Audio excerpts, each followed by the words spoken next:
tingin kayo sa akin, bakit ba napapagod sa paggawa ng mabuti? Kasi kadalasan, tingin mo nga, walang nangyayari.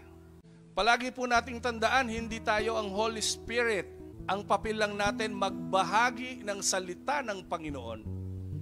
At ang banal na Espiritu ang kikilos sa buhay nung binabahagi na natin.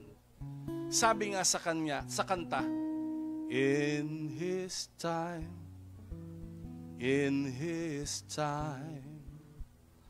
He makes all things beautiful in His time. No? Huwag kang mainip.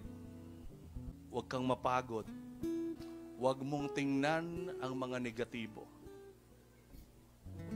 Negative or positive, divine providence. At may ginagawa ang Diyos. At pag ganun siguro yung pananaw mo, hindi mananalo ang kaaway sa buhay mo.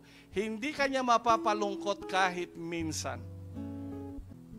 Kasi alam mo, pag may negatibo, Lord, thank you. Excited ako. May gagawin kang malaki. Palakpakan nga natin ang Panginoon.